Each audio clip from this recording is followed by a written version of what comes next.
Señoras y señores, bienvenidos todos a la hora 22. Gracias por acompañarnos nueva vez. En esta noche vamos a hablar de educación con una persona que fue ministra de esa institución y que a la vez pertenece a un partido político, a la Fuerza del Pueblo, doña Josefina Pimentel, a quien agradezco que esté aquí por primera vez. Buenas noches. Buenas noches, muy agradecida de esta invitación y tener la oportunidad de reflexionar y dialogar acerca de este tema, que es una parte, yo diría, sustantiva de la vida de la sociedad dominicana, ya que 1/3 de la población dominicana, entre niños, adolescentes y personas adultas que también se integran a los programas que están dirigidos a ellos, se encuentran insertas en el sistema educativo nacional. Por tanto, es un tema que nos atañe a todos, que nos ocupa y que también nos inquieta cuando vemos, ¿verdad?, que a veces los logros esperados no son los que quisiéramos y que realmente nuestro país necesita una mejora sustantiva, un fortalecimiento integral del sistema educativo, ya que los resultados no son los esperados, lamentablemente. Aprovechando y tomando la coyuntura de que en el día de ayer el presidente de la República se refirió en un discurso a la nación en una parte de esta alocución al sector educación, me gustaría conocer, doña Josefina, su impresión al respecto de lo manifestado por el señor presidente y que entremos en algunos detalles del mismo, de lo que él trató. Bueno, fíjese, yo pienso que en lo que se refiere al sector educación no llenó las expectativas, porque él se refirió de una manera muy ligera, superficial al tema. Sencillamente pues reconoció que se habían vacunado todos los docentes en un 100% durante la crisis sanitaria que nos afectó, lo cual entiendo que es positivo, ya que eso prevé, ¿verdad?, la salud del educador que entraba en contacto con esta cantidad de niños y adolescentes en todo el país, lo que requería pues que él estuviese pues preparado para poder enfrentar una crisis sanitaria de esa magnitud. En ese sentido, lo vemos eso como loable y también que el gobierno cumplió con esa tarea. Y por otro lado, se refirió a que daría atención a la primera infancia, expandiendo la educación inicial para niños de 3 años. En estos momentos, el porcentaje de niños y niñas de 3 a 5 años que asisten a los centros educativos, tanto del nivel público como privado, se sitúa en un 37%. Es decir, que hay una franja bastante amplia de niños y niñas en esta edad, en este ciclo inicial de su desarrollo evolutivo, que aún no está integrado dentro del sistema escolar. Entonces, pero esto no es suficiente. Habría que ver si contamos con los espacios físicos disponibles, si contamos con los docentes que están especializados en este nivel y también con los recursos, materiales didácticos que son muy propios, diríamos especializados para este tipo de ciclo de la enseñanza, de manera que habría que ver si el sistema educativo pues está preparado para esa ampliación y para absorber ese número aún de niños que no han ingresado a este nivel. Interesante conocer el dato de que solamente un 37% de los niños en esta edad de 3 a 5 años en República Dominicana está inserto en el sistema de educación, tanto público como privado. Exacto. Entonces, luce interesante, doña Josefina, de que esto se haya anunciado porque va a ser para septiembre. Entonces, si es para septiembre, pienso que es una buena noticia. Claro. Su preocupación es que no estén dadas las condiciones necesarias. Bien, de acuerdo a los estudios que se han hecho, en la medida en que un niño o niña ingresa al sistema escolar de enseñanza a edad temprana, es decir, durante estos primeros años, de 3 a 5 años, ese niño puede transcurrir con mucho mayores logros y con mayores ventajas que otros que ingresan a una edad más tardía. Es decir, en este tiempo el niño puede desarrollar una serie de competencias, tanto en el área de la sociabilización, de su madurez cognitiva, puede tener aprestos para la lectura y la escritura, es decir, ir desarrollando destrezas psicomotoras que le preparan de una manera más adecuada para ingresar ya a un ciclo formal que inicia a partir de los 6 años y que le permite entonces venir con una serie de aprestamientos previos que le permiten que transcurra con mejores beneficios, más ventajas. En el sector público hoy día, ¿a qué edad está empezando el niño la escolaridad? Sí, a los 6 años él debe entrar al primer grado de primaria. Entonces, si a partir de septiembre el niño ya con 3 años inicia su escolaridad, él va a tener 3 años antes de entrar ya a la etapa, diríamos, de la educación primaria, donde empieza la alfabetización en toda su plenitud, por decirlo de alguna manera. Sabría lo que sería. Ya ese niño va a venir con unas adaptaciones a la escuela mucho más favorables, competencias sociales, ese niño va a estar también más preparado para someterse a procesos de escritura, de lectura, está familiarizado con un ambiente escolar que él, pues, eso le permite una mayor adaptación y además tendría competencias y aprendizajes previos que le van a permitir aprender mucho más rápido, más fácilmente, aquellos aspectos que tienen que ver con los 3 primeros grados de la educación primaria, que es la alfabetización. Sí, doña Josefina, está explícitamente entendido. Ahora bien, ¿usted supone que no hay condiciones para septiembre? Porque lo dijo hace unos momentos. ¿Usted tiene alguna información concreta? No, desconocemos. Porque fue anunciado para septiembre. Bien, entonces. Y si fue anunciado, es una reiteración casi a lo que ya dije hace unos momentos. Si fue anunciado para septiembre, se entiende que tiene que estar el terreno preparado, pero también me preocupa que usted no sepa nada, porque usted está ligada todavía al sector educación. Siempre. No tengo información al respecto, desconozco, ¿verdad?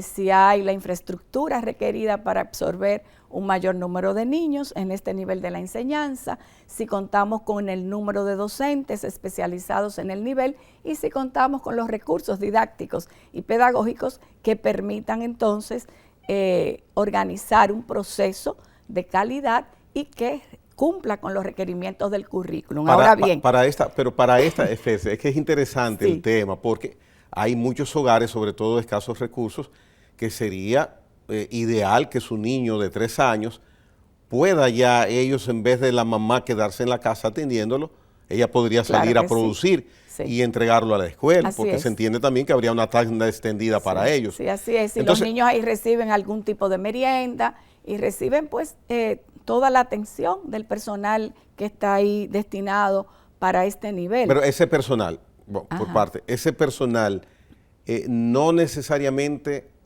puede utilizarse del personal que hasta hoy día de profesores rinde una labor en el Ministerio de Educación. ¿Tendrían que ser profesores diferentes a los que hoy en día cuenta el ministerio? Bueno, tienen que ser profesores que hayan estudiado licenciatura en educación con énfasis en educación inicial. ¿Cuenta el ministerio con ese tipo de profesores? El ministerio realizó hace un tiempo un concurso para docentes y dentro de ese concurso pues habían plazas para maestros de educación inicial. Lo que no sabemos es si superaron en la cantidad requerida, ¿verdad?, el número de maestros que se necesitarían. De todas maneras, fíjese, usted dice, el presidente prometió, pero en el discurso nosotros pudimos ver. Anunció. Sí, anunció que él también, bueno, pues hizo promesas e hizo anuncios, pero muchos de ellos no están, diríamos, todavía en ejecución, ni se han iniciado los procesos que permitan, diríamos, visualizar una ejecución próxima.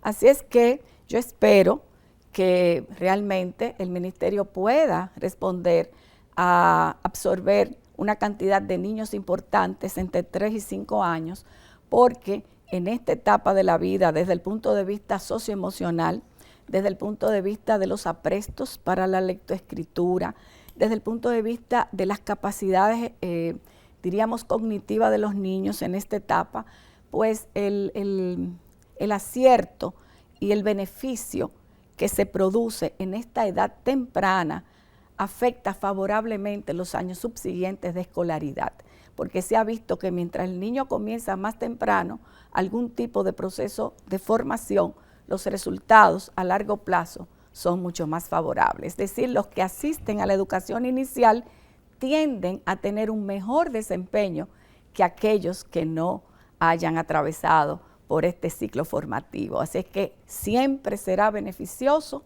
apoyar la educación inicial y hacerlo también con los requerimientos que se necesitan. Personal calificado, aulas que estén diseñadas de manera, diríamos, especialmente para absorber este tipo de niños, porque son ambientes distintos. Claro, el mobiliario es distinto, trabajamos en ambientes donde hay un espacio mayor, se trabaja con mesitas y sillas, los niños trabajan en grupos, hay un área generalmente lúdica, hay materiales, bloques, hay pequeñas estanterías con libros, es decir, es un ambiente mucho más informal, donde los niños pues a veces hasta se distribuyen en diferentes áreas o rincones, como se les llama. Entonces ahí ellos pueden llevar a cabo actividades vinculadas a las ciencias, a la experimentación, a la observación. Hay otras áreas entonces donde ellos trabajan con bloques y van desarrollando un poco algunas destrezas manuales, donde ellos también van adquiriendo nociones simbólicas de los números, de los colores. Es decir, que ese espacio tiene que estar habilitado de una manera tal que ese niño pueda apropiarse de todos esos elementos que tienen un carácter formativo, no de la manera que es en la educación primaria, donde ya aquí los espacios son diferentes, los niños están en butacas individuales frente a un maestro. Aquí el maestro se desplaza dentro del espacio, trabaja con las diferentes mesas en que están los niños pues organizados, y hay actividades conjuntas y un gran contenido lúdico.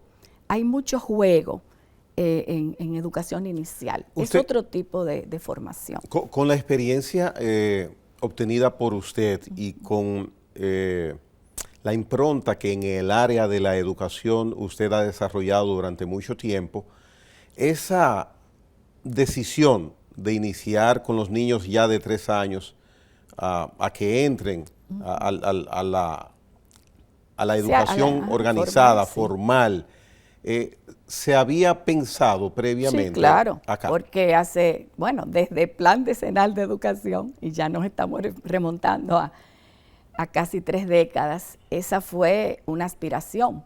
Y en aquel momento, incorporar la educación inicial al sistema público, porque no existía.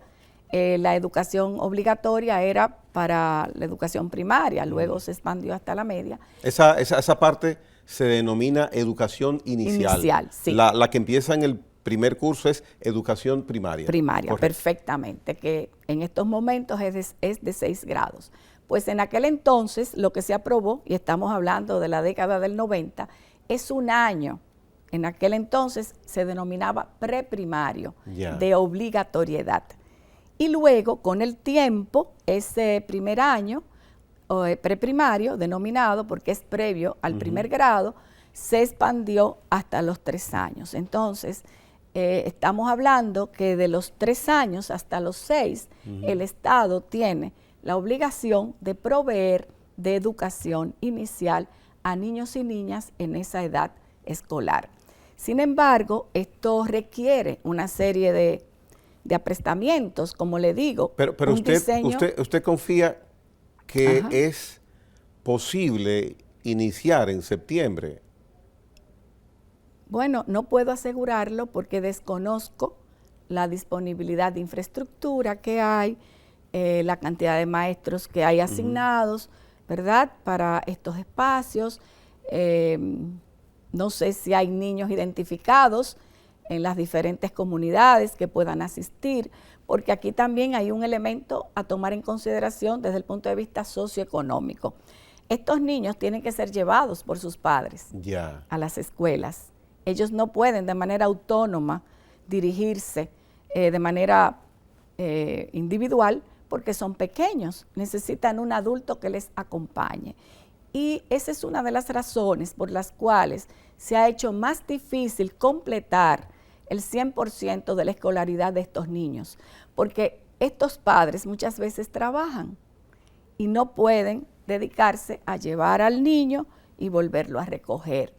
O otra también dificultad es que a veces esos centros les quedan distantes de los hogares. Entonces, para un niño caminar... sí, no puede solo, un niño de 3 años ni 4 años.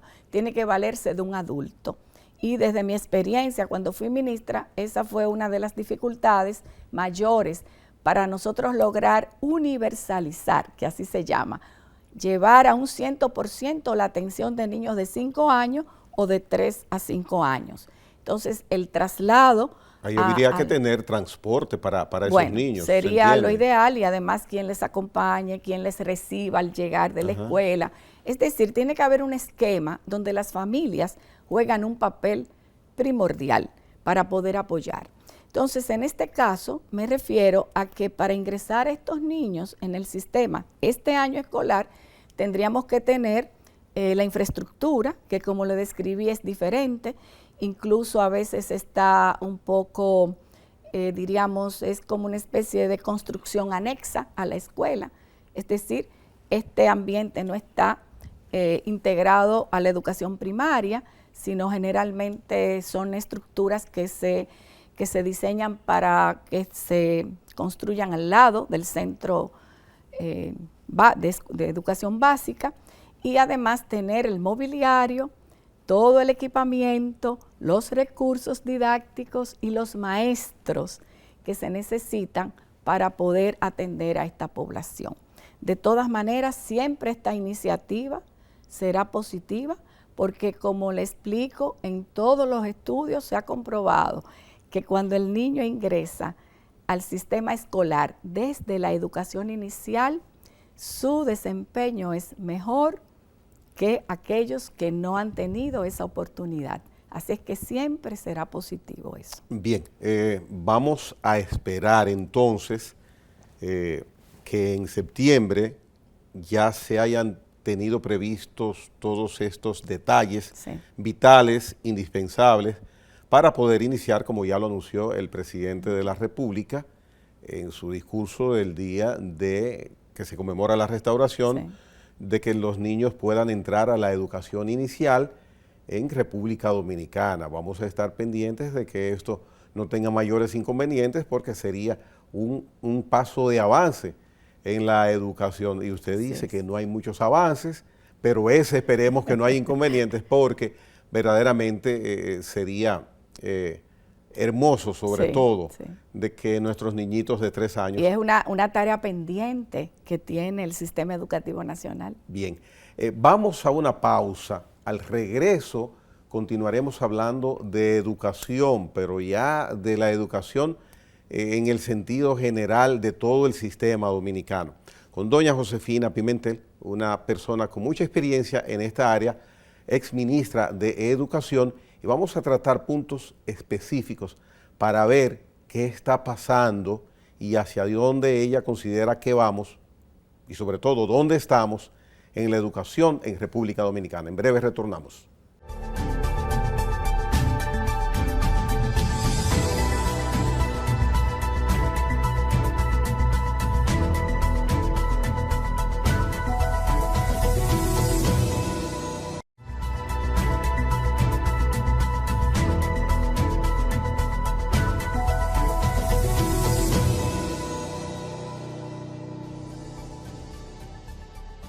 Bien, continuamos con el desarrollo del programa.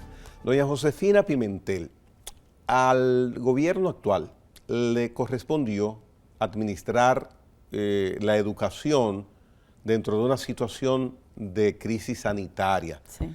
Y se implementó un esquema a distancia que ha sido para la misma administración de gobierno motivo de satisfacción.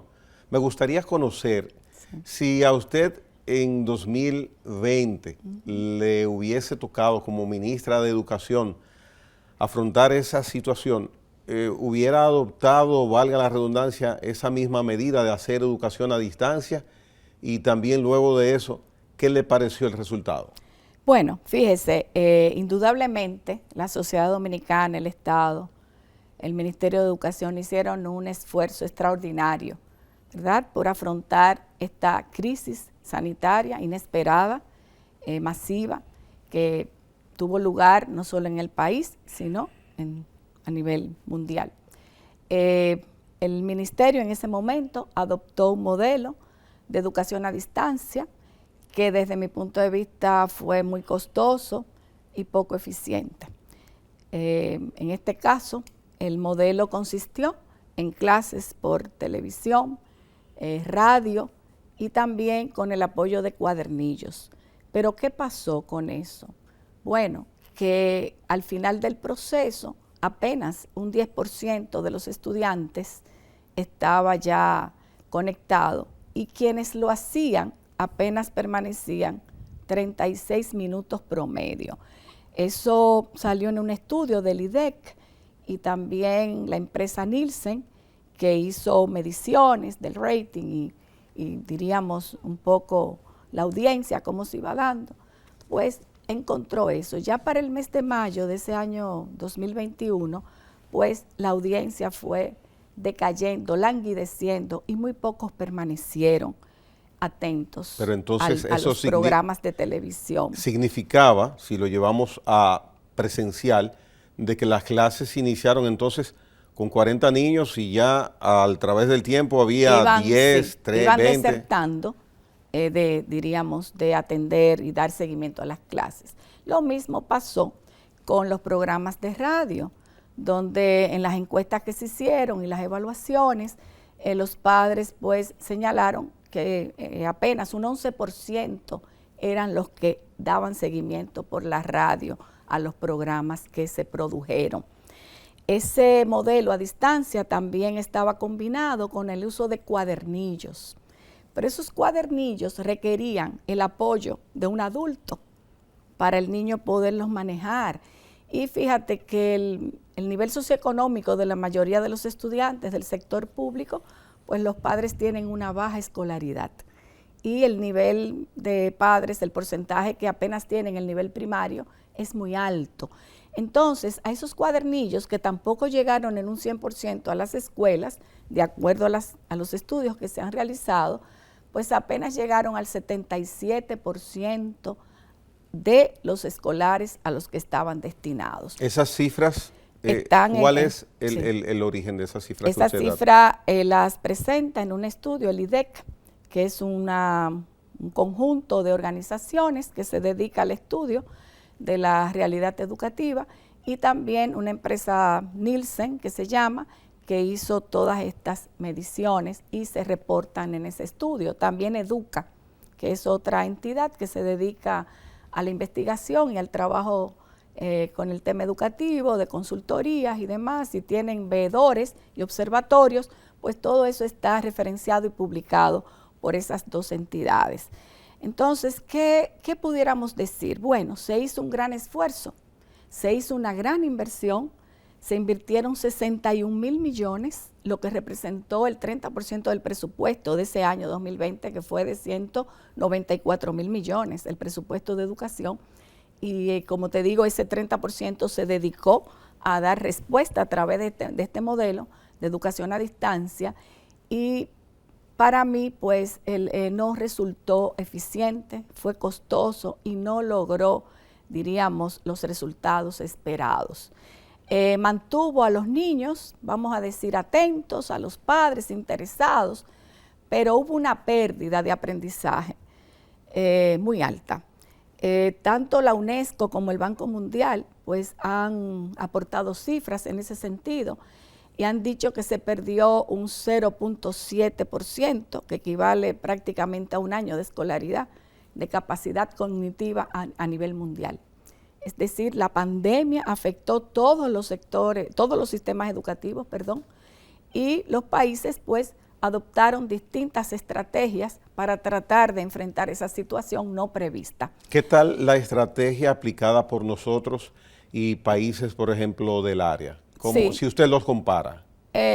Fueron similares, aunque ellos no usaron tanto el modelo de educación a distancia, sino guías prescriptivas, o sea, material escrito, que entonces, tipo cuadernillos, guías, y que los maestros entonces aprovechaban junto a los padres. Es decir, nosotros nos basamos más en un modelo, como te diría, utilizando los medios de comunicación, la radio y la televisión. Fueron los más costosos. Ahí nosotros invertimos 33,000 millones en programas de radio y televisión.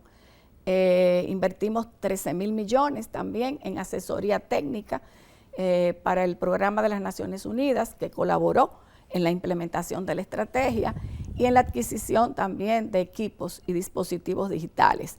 Es decir, que en su conjunto fue una estrategia bastante, yo diría, costosa, pero al final poco eficiente.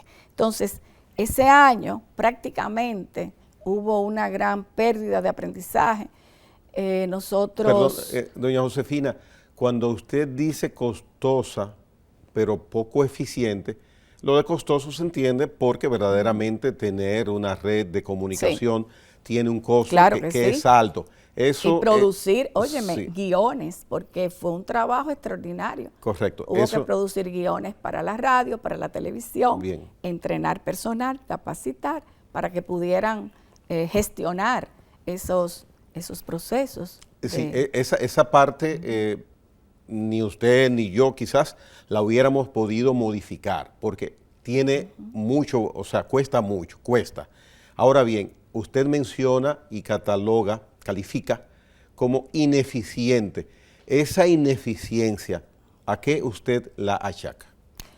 Bueno, en el sentido de que los dispositivos que se compraron y se distribuyeron no pudieron ser utilizados por un tema de conectividad, por un tema de que los maestros tampoco tenían la capacitación suficiente como para gestionarlos.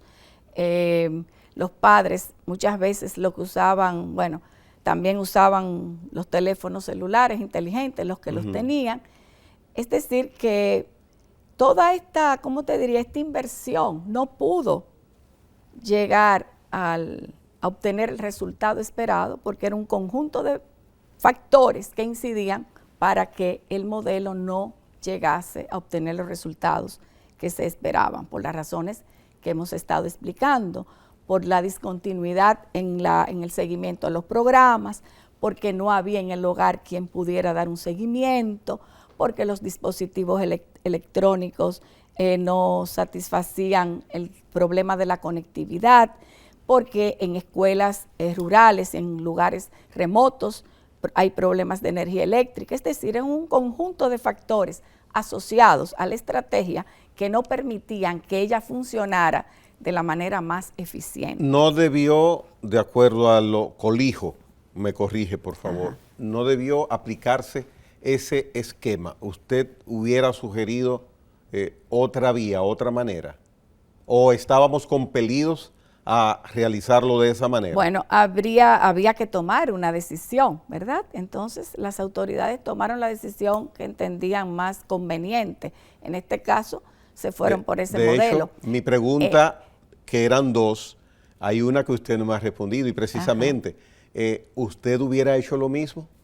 Es posible, puede ser, porque en este caso tal vez el modelo que siguieron otros países como Panamá, que es un material prescriptivo que ya viene estructurado, que las unidades vienen diseñadas, y buscar una estrategia donde los maestros y los padres de familia pudiesen interactuar y apoyar al niño de una manera más sistemática, para mí hubiera sido más conveniente, porque con la educación a través de la televisión y la radio no hay ninguna garantía.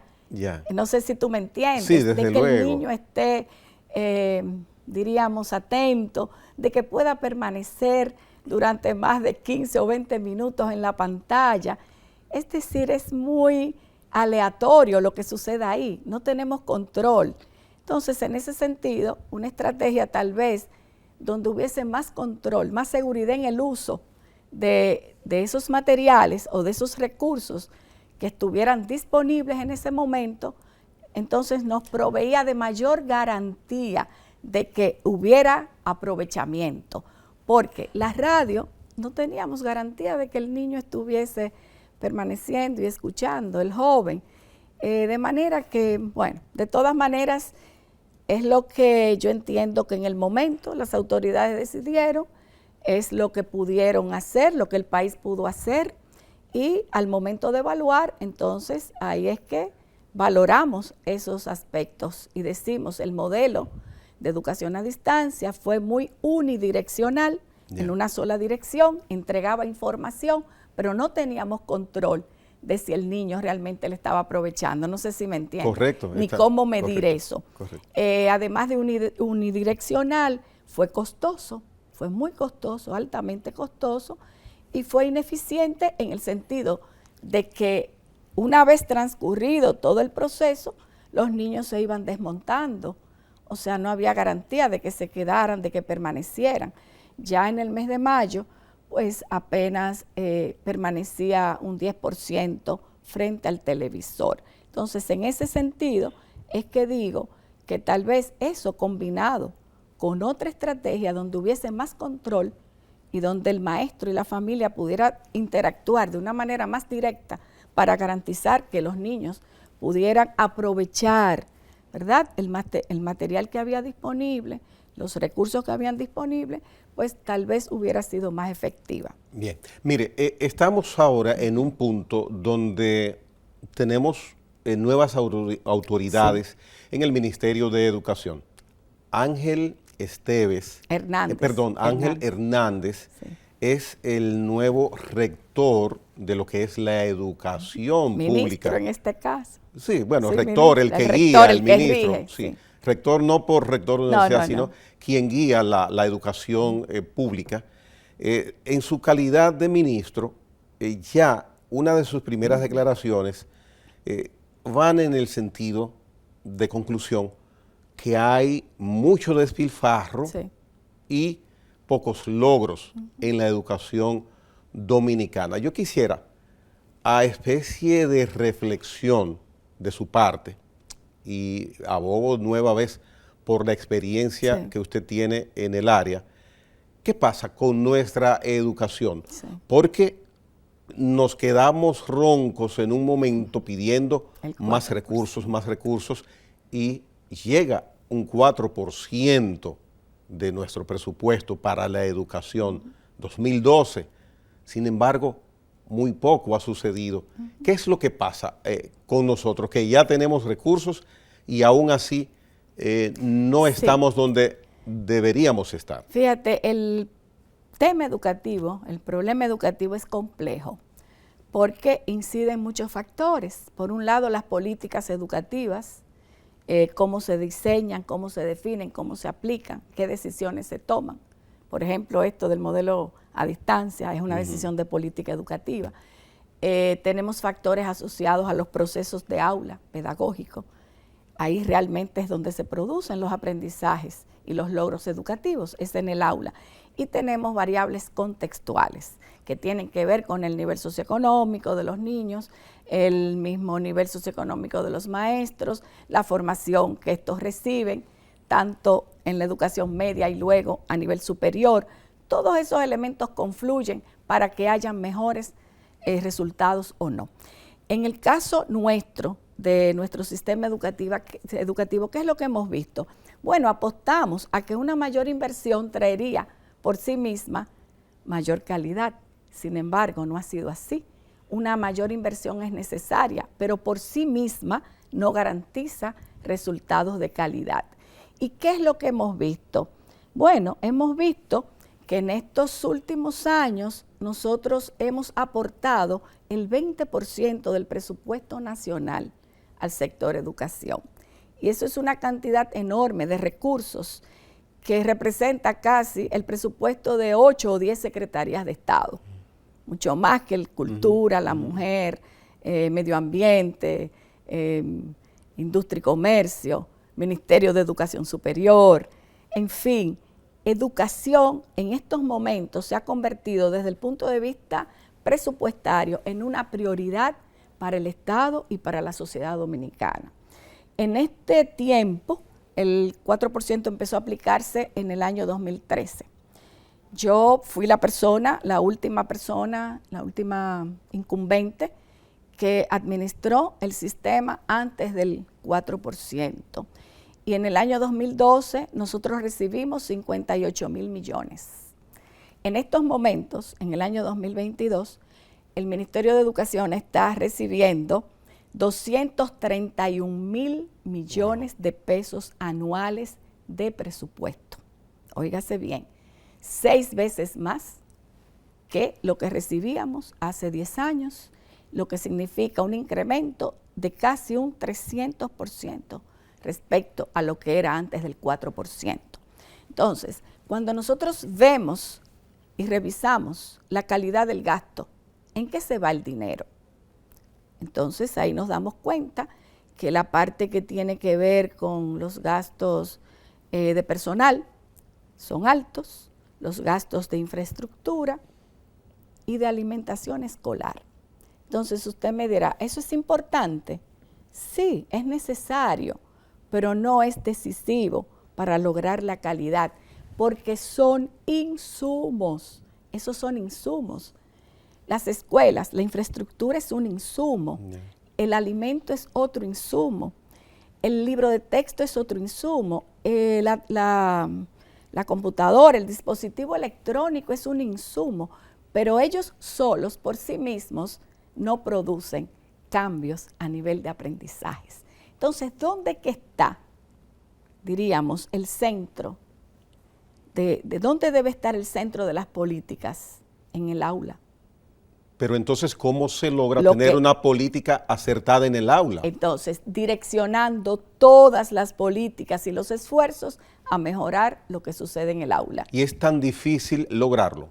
Hay problemas que inciden, entre ellos la discontinuidad de las políticas. Cada ministro, cada elenco de gobierno o de equipo de trabajo que llega, cambia lo que el otro había iniciado. Cuando un ministro ingresa, varía por lo que es la guía de cómo se va a implementar. Entonces, pero esa discontinuidad. Eso es atroz lo que usted acaba de decir. Esa discontinuidad de las políticas es parte de que nosotros, a través del tiempo, no hayamos podido lograr sistematizar los pequeños cambios, las pequeñas mejoras que hemos venido logrando con el tiempo. Entonces, doña Josefina, si eso es así, no tengo por qué dudarla, pero a manera de decirle, si es así, entonces, como usted indica, el Estado no tiene un esquema para aplicar, como por ejemplo, hace 30 años, usted lo mencionó, el plan decenal, no tenemos un esquema, o sea, que la idea del ministro nuevo es la que predomina. Así es como yo lo veo.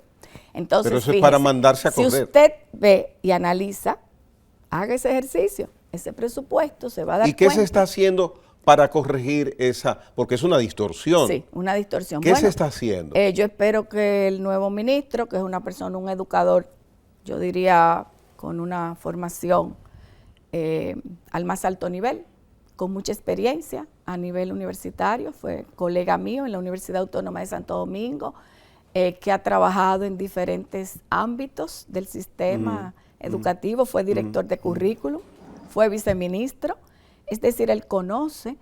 Yo espero que él pueda enmendar. Pero es que eso para mí y para el televidente tampoco es un aliciente, porque estamos haciendo lo mismo. Es posible que lo que él aplique sea como usted dice, y sea interesantísimo, pero ¿y cuando él ya no esté? El tema educativo debería ser una agenda de Estado.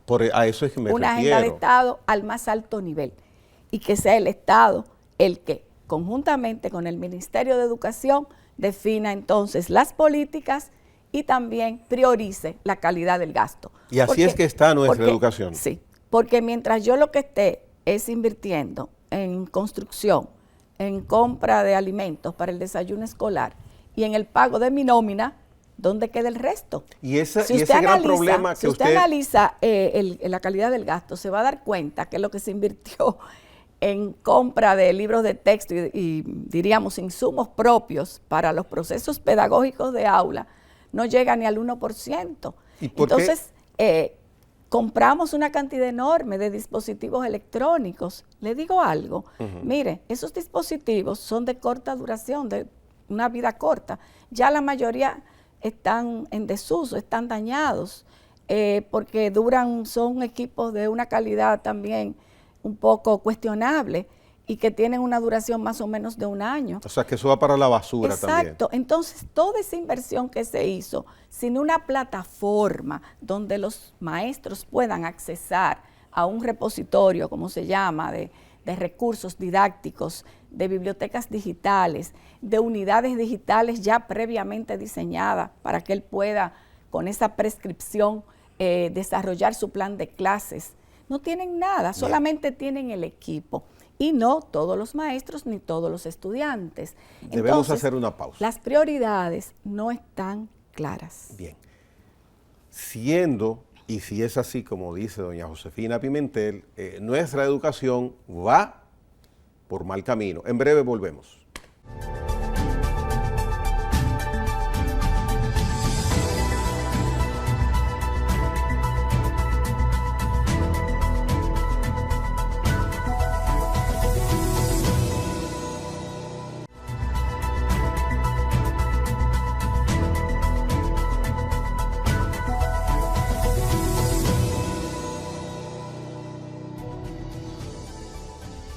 Bien, muy interesante lo que estamos escuchando en la voz y la presencia de doña Josefina Pimentel, exministra de Educación.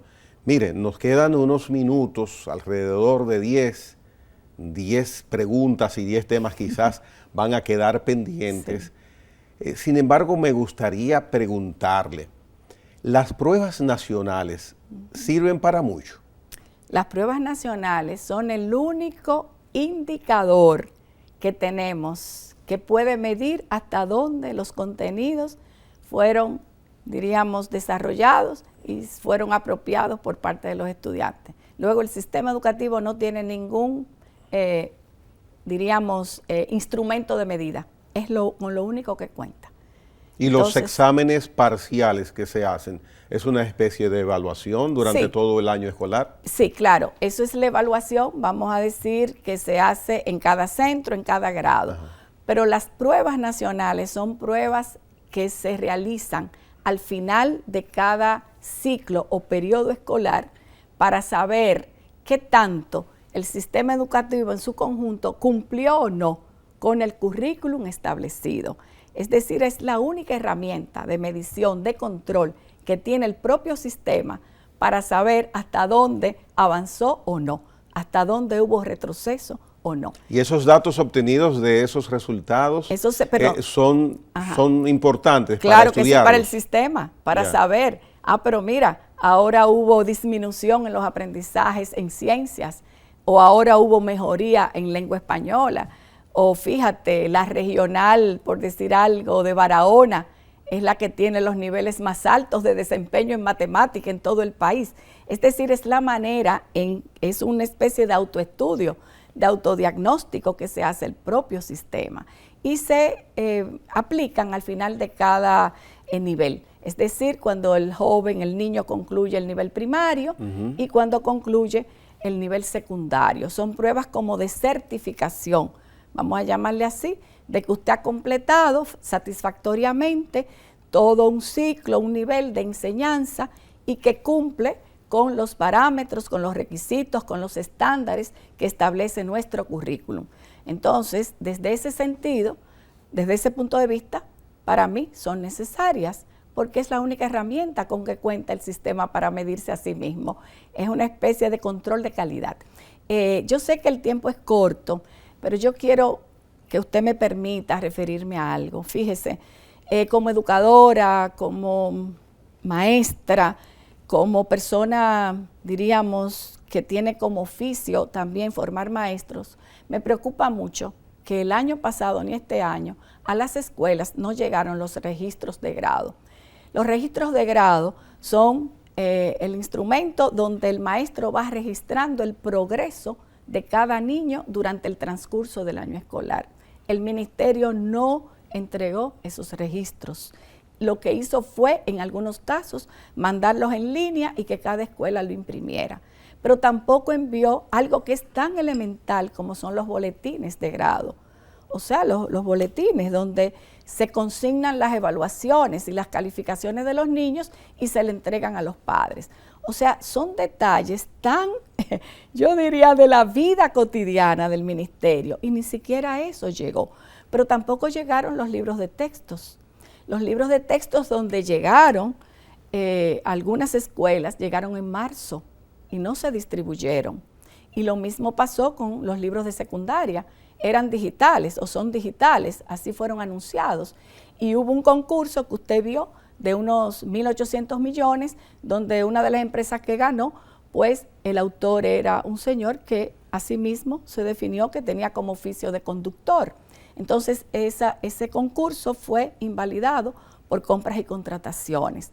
Lo mismo pasó también con los dispositivos tecnológicos. Un concurso de 752,000 laptops y también iPads y otros dispositivos, pues también eran 54 lotes y 45 fueron anulados por irregularidades en la conformación de los lotes y las ofertas y la selección de las compañías licitantes. Y lo mismo pasó, profesor, también con el caso de los concursos. Muchas irregularidades, se filtraron las pruebas, hubo desorden, los contenidos que salieron en las pruebas no eran realmente los que tenían que presentarse en la evaluación. Y otra también preocupación es lo que pasó en el INAVIE. Entonces, ¿qué es lo que yo quiero ilustrar con esto?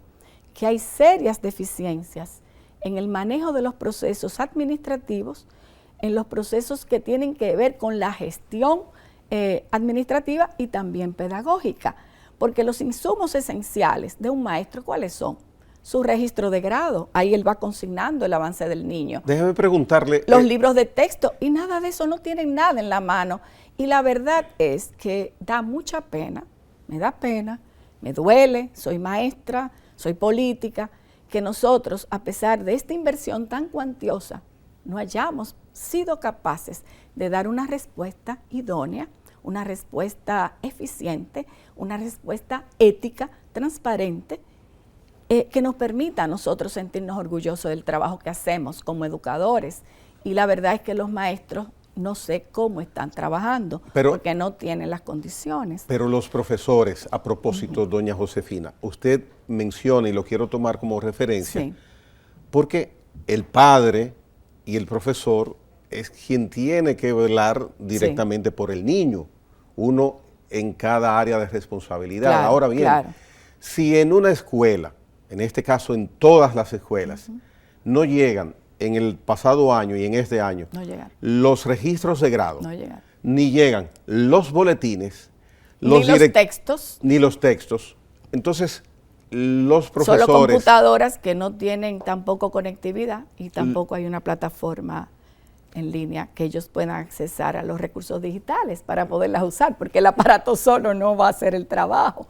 Entonces, la verdad es deplorable. Para entonces terminarle la inquietud, porque es lógico que piense lo que le voy a preguntar. Entonces, en esos casos, ¿cómo reaccionan? ¿Cuál es la obligación que tiene el profesor, el director de todos esos centros, junto con su protección laboral de gremio, de la ADP? Yo nunca he escuchado una protesta de la ADP porque los registros de grados ni los boletines no hayan llegado. Entonces, ¿no se entiende también que el profesor debe reclamar? Claro que sí. Entonces eso es parte de lo que estábamos diciendo. Lo misional, que es lo pedagógico y el aprendizaje de los niños, se ha perdido del sistema. ¿Y quién los defiende? Nos hemos enfocado en darle insumos, en construir escuelas, en darle unas computadoras. Todo eso está desarticulado. Entonces, ¿quién defiende la educación? La educación tiene que defenderla las familias, en primer lugar. En primer lugar deberían ser las familias, porque ellos son los que mandan sus hijos a la escuela, pero las familias a veces no tienen el nivel de, ¿cómo te diría? Tal vez de conciencia, los criterios. Ellos ven que su niño va a la escuela, que le dan el uniforme, que le dan la alimentación escolar, y a veces con eso, bueno, caray. Los resultados de prueba PISA es producto de lo que usted está mencionando. Claro que sí. Nosotros hemos perdido el foco en el sentido de que hemos estado trabajando en dotar de insumos dispersos, desarticulados a las escuelas, y no nos hemos concentrado en lo fundamental, que es que los niños aprendan. Y en eso coincido con el nuevo ministro. Pero para eso entonces hay que tomar una serie de medidas, redireccionar las políticas. Y nosotros también a los propios maestros desarrollar un programa integral de profesionalización, de manera que los acompañemos, que le demos todo lo que ellos necesitan para hacer una labor eficiente, efectiva, y que realmente el ministerio pues dedique toda su energía, su talento y toda la capacidad instalada que tiene a nivel nacional, 7,000 centros, a hacer que las escuelas funcionen bien y que los niños aprendan.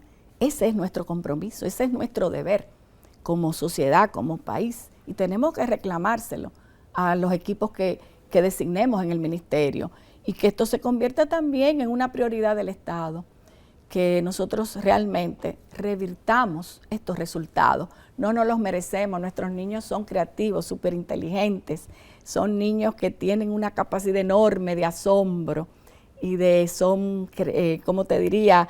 Les gusta explorar, les gusta aprender, se asombran ante lo nuevo.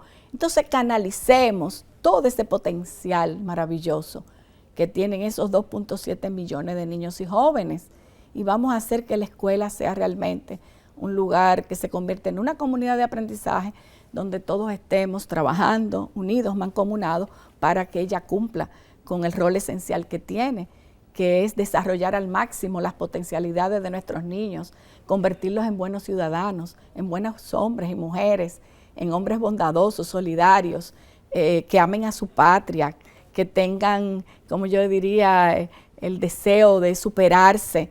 Esos son los valores que nosotros tenemos que proyectar y lo que nosotros tenemos que sembrar en las aulas y apoyar a nuestros maestros. Si vienen con deficiencias, entonces organizar un programa integral de desarrollo profesional, ayudarles al máximo. Es decir, todos enfocarnos, pero dejemos las cosas que no son importantes ni sustantivas a un lado. Enfoquémonos en lo fundamental y rescatemos la escuela dominicana, porque este tiempo que se ha perdido va a tener un impacto negativo hacia el futuro.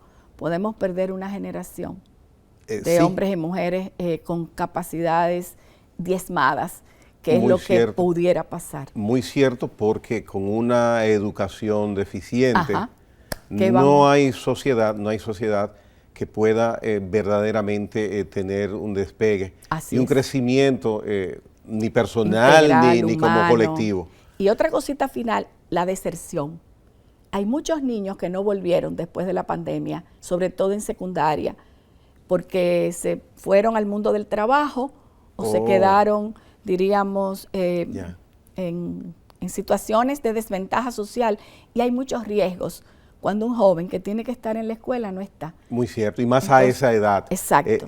Con doña Josefina Pimentel hemos tenido un programa completo que quizás si hubiésemos tenido más tiempo, hay temas que tratándolos hubiéramos podido sacarle mucho provecho. Pero queda la puerta abierta. Gracias. En algún momento espero contar con su presencia nueva vez en la hora 22. Cómo no. Muchísimas gracias, y para mí ha sido un honor compartir con usted estas inquietudes que son, yo creo, las de todos los ciudadanos. Desde luego. Que amamos este país. Desde luego. Sí. Señores, hasta mañana, si Dios lo permite, en la hora 22.